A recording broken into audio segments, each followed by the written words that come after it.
Hello and welcome to Firewatch. It's quite an old game now. It was released in 2016 from Campo Santo, developer, and Panic Campo Santo, the publisher. It's a single-player, first-person mystery set in the Wyoming wilderness. So, without further ado, let's make it. Oh, you can look around the screen. Let's start a new game.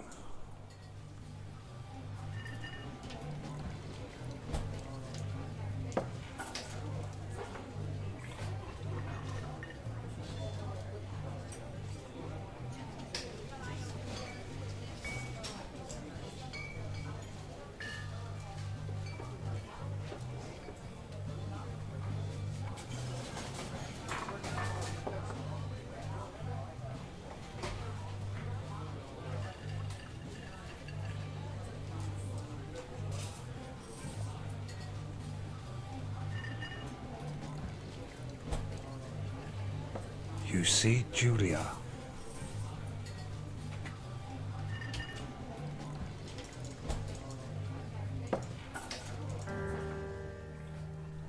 She's about your age, late 20s, laughing with the well-dressed professors and grad students from nearby CU Boulder. You, Henry, approach her. You are drunk. Oh, what should we say? But you're pretty. You're pretty, she says coolly. You are not. You're a future hangover. What? You reply confused. Someone should buy you a cheeseburger, she says. She flags down the waiter, and 1 week later you're Julia's boyfriend.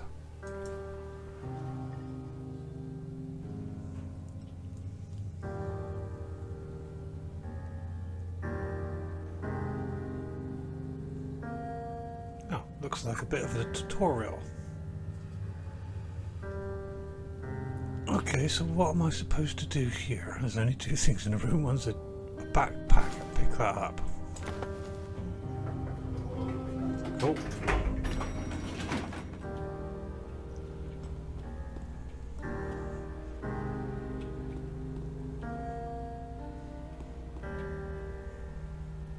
No, I can't use the brush or the fire extinguisher.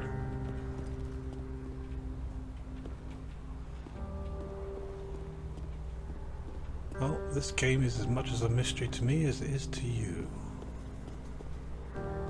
And of course it's driving on the right hand side of the road, so the stairwell's on the left.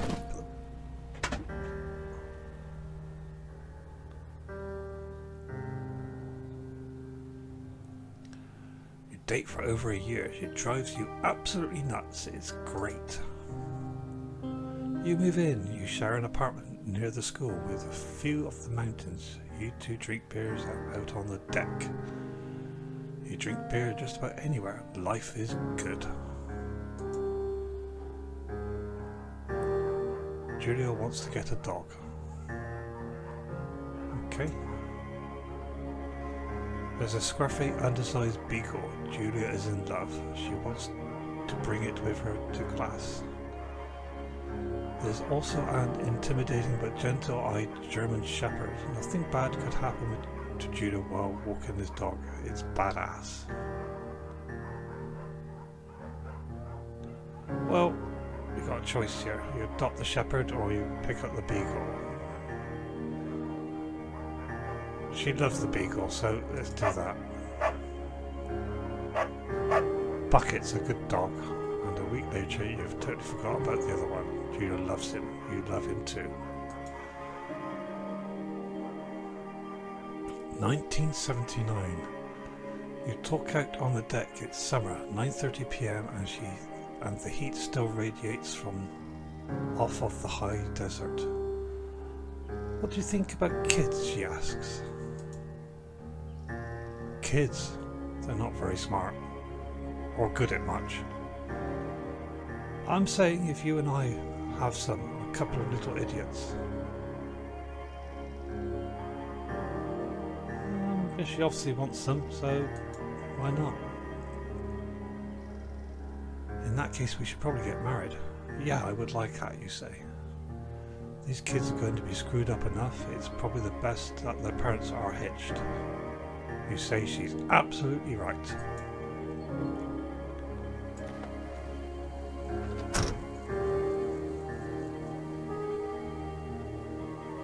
Okay, not what I was expecting next.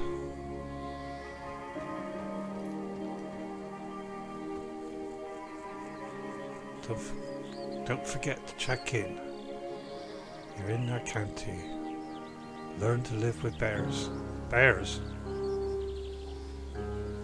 Do I need to get my backpack out of the car?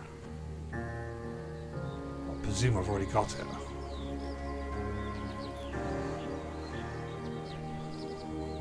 No fireworks. Not recommended for inexperienced hikers. I mean, that's obviously a map.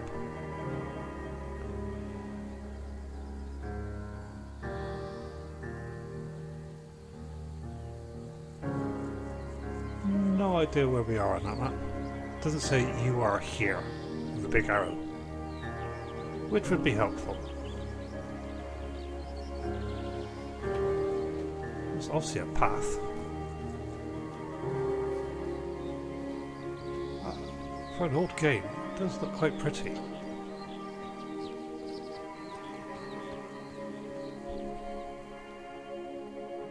(1980). It's Thursday night and Julia is 4 hours late. She doesn't call.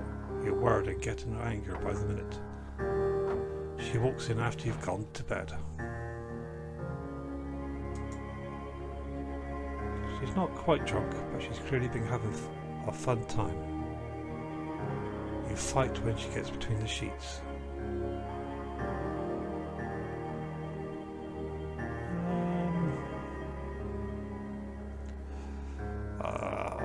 You get mad. You call her an inconsiderate.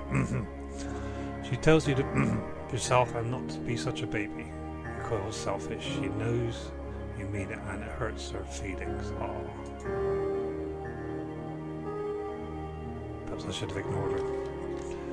Julia likes to draw. 1981, sorry. Julia likes to draw. She draws plants from her research. She draws all the places you go. She draws you. You pose and flex like a He-Man, you frolic like a Victoria's Secret models.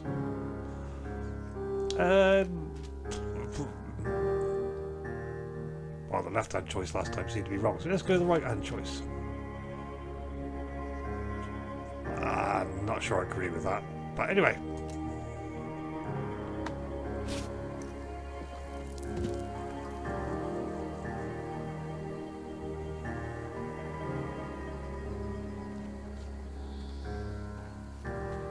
It's getting dark.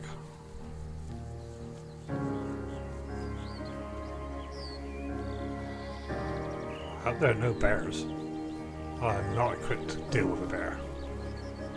2 forks. Fire lookout.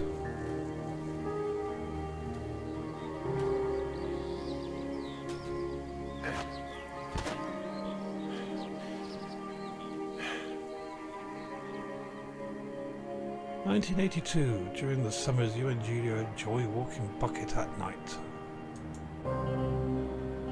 There's a festival in town. She brings in folks from faraway places. One of them tries to mug you with a knife. That's not nice. Buckets get kicked. I'm not going to read that out loud. Julia yells and she gets flustered and has trouble speaking when she is stressed. You comfort the attacker.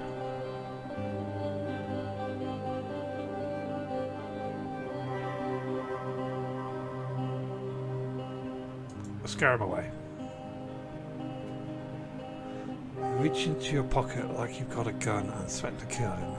You manage to scare off all three of you. You managed to scare all 3 of you. Alright, get it now. He runs away. Julie also has to take a different path from that day forward. You say okay, you don't want to go that way either. From then on you walk by the river. 1984. Plans to have kids get waylaid by work. It happens. Julia gets offered a job at Yale. Yale is in Connecticut, 2,000 miles away. It's a great job, associate department chair. She wants to move. You absolutely do not.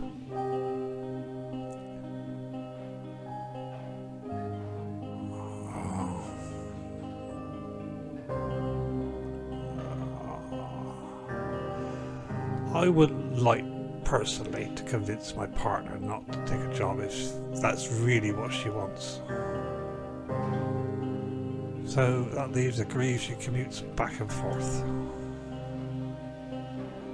You ask her if she'll commute back and forth. You don't want to move to Connecticut. She says that'll be hard, but she'll do it if you want to move. If you won't move.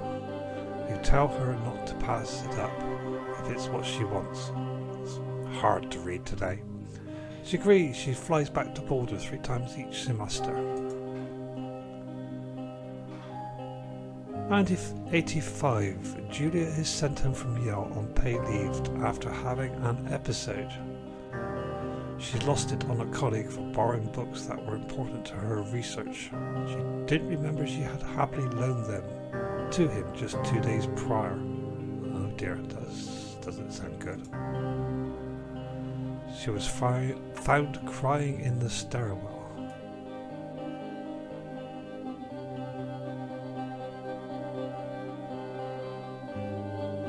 I think you should talk about it. After seeing multiple doctors and having many tests, they are worried that Julia might be suffering from an early onset of dementia. She is 41. You both decide to keep it a secret for now.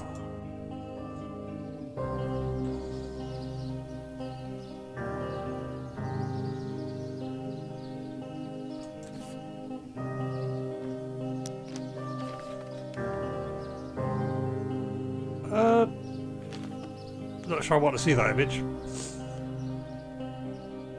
Bucket is getting older. Julia comments that it's kind of nice because he gets in less trouble around the house.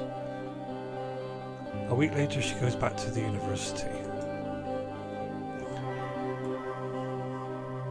1987. Julia's affliction gets worse. She can't remember things in class. Her research is in a shambles. She drives her car to the next town over for no particular reason and has to be brought home by the police. She is devastated. She is sent home on permanent medical leave. Some days you get the Julia who calls you a dope and your unborn children like little idiots. Other days you get a stranger. She pulls you into bed to make love. After 5 minutes she goes into a panic, believing her dad is at the door. You tell her family. They are crushed and begin to make trips to and from their home in Australia to visit her. For a while your friends come by with little things to brighten the day. She gets worse.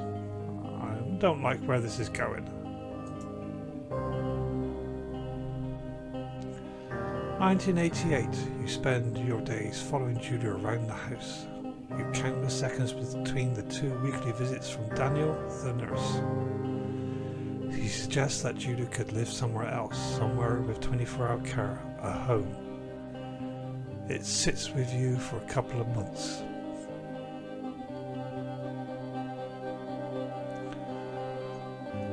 There's a choice. You decide to move her into a full-time care facility, or you determine to take care of her by yourself.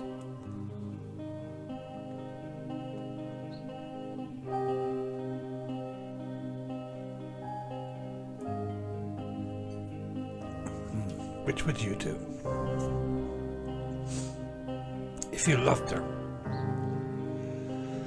you probably would want to take care of her yourself until there's no alternative.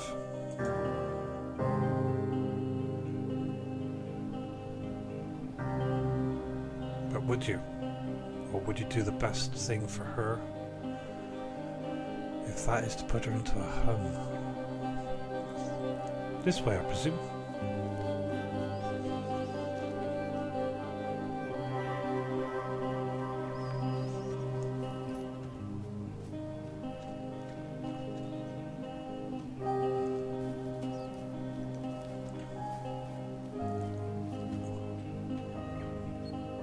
so I get rid of the cursor. Oh.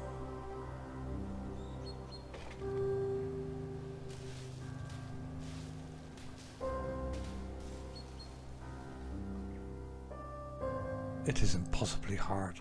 The worst is when you get mad at her, like when she tries to cook her own food.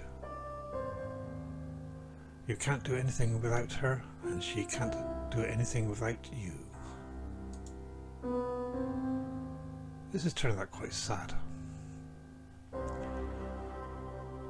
When she goes to sleep, you stay up for a few hours, drinking on the deck, watching baseball in the summer, college basketball in the winter. Drinking then too. You start going out after you put her to bed. The first time you do it, you worry about her getting up and walking around where you're gone.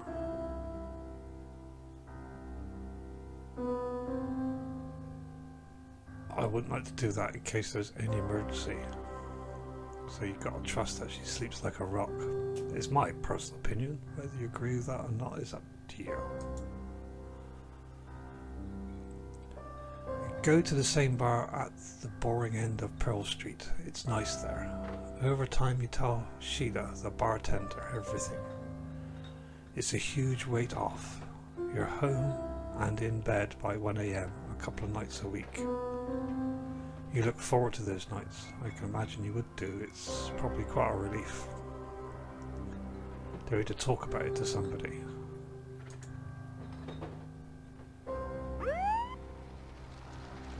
One night you're stopped at a DUI, I don't know what that is, that's an American thing I presume, checkpoint. You blow a .10 and are taken off to jail for the night, so I presume you're over the drink drive alcohol limit. You consider trying to hide it, but you tell your sister-in-law Susan.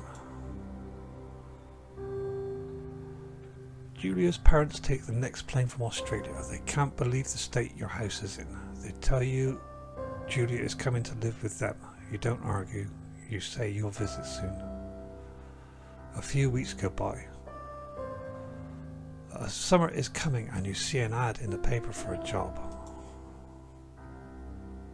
You take it.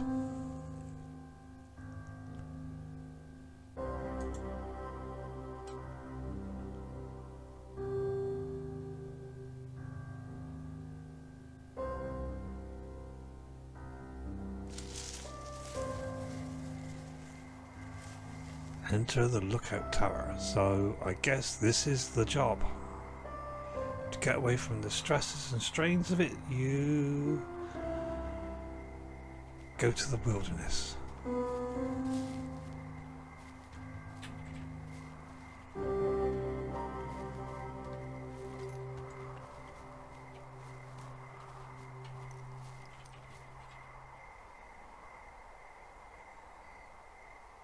There.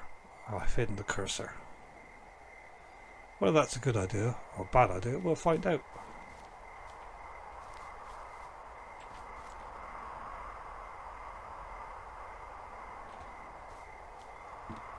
Okay, you said we had to enter the watchtower.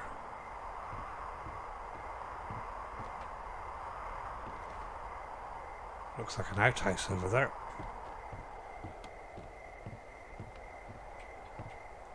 I get quite a view from the top of this, I think.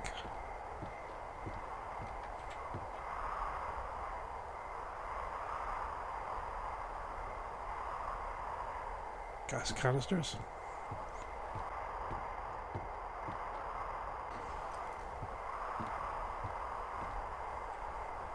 What did I say?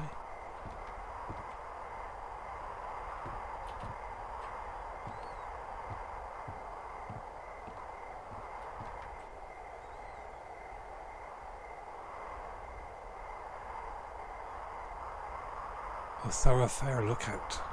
Ah, right.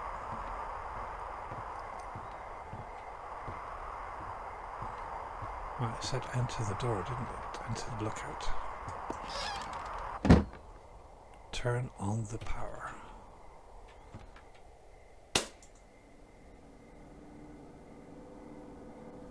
Hello, Two Forks Tower.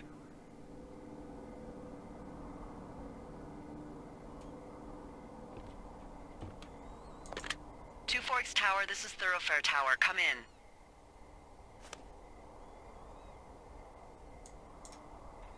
And how do I reply?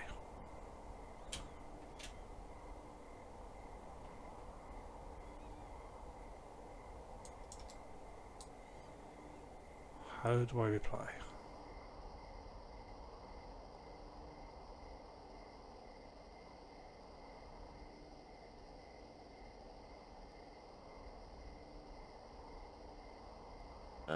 Hello?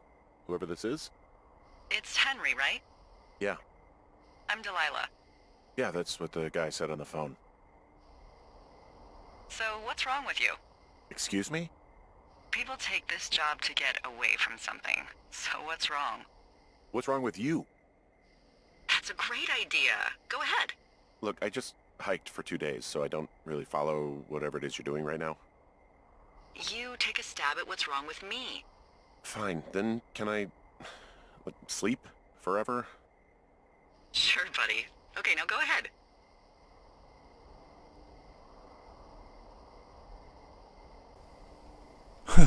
You've killed 3 ex-husbands. You're rebelling against Mum. Let's try that one. Okay, you've killed 3 husbands. You're a black widow and you're just out here until the heat dies down and then you'll kill again. Ooh, very good. Bravo, Henry. Okay, I sleep now? Not quite. Now you. Okay, good night, bye. Let's see. I don't know anything about you. I say you got fired from your job and have finally decided to write your novel. That's the sort of bullshit reason you'll find a man out in the woods. Good night. Welcome to the job.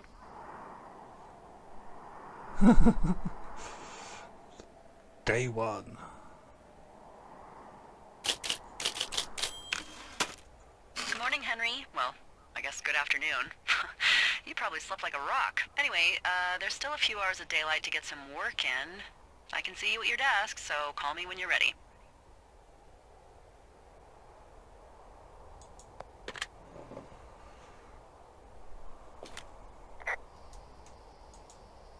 Hey, sorry, guess I slept in. You got a relaxing, 14 hours of sleep? Whew. Yeah, Jesus, I guess it's what, 6? 6:45. Whoops. Don't worry about it. That hike puts everyone out of commission for a day or two. But now that you're up, let me quickly get you acquainted with the job. There's a thing in the middle of your room with a round map on it. Do you see it? Okay, yeah, I see it. This is the Osborne Firefinder, invented in 1914 by W.B. Osborne? You use this to spot, you guessed it, What the fuck? What is it? Nothing. You use this to... Oh, fuck me! Good God, language, lady. Out your west-facing window. Are you seeing what I'm seeing? West. Which way's west? Are those fucking fireworks? West is over there.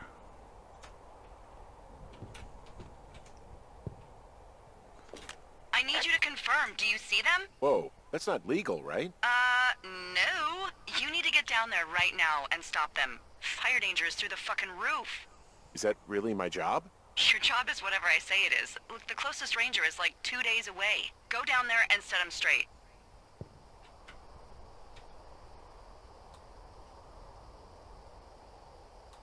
Do you think you can handle that? Do I write him a ticket? Easy there, Dirty Harry. Well? Get going. You'll probably need a rope to get down the shale between you and the lake, if I remember right. There should be one in the supply box on the way. The code is 1234. It's actually that for all of them. 1, 2, 3, 4. Convenient. That's one word for it. Okay, well, I guess this is our first day on the job. And we set off towards the west. But I think we'll do that in the next episode, because this is been quite a sad intro, I think. So anyway, thank you for watching. I hope you enjoyed. In the next episode, we will try to get to where the fireworks have been lit and stop them going off. But until then, do take care, and thanks for watching. See you all soon.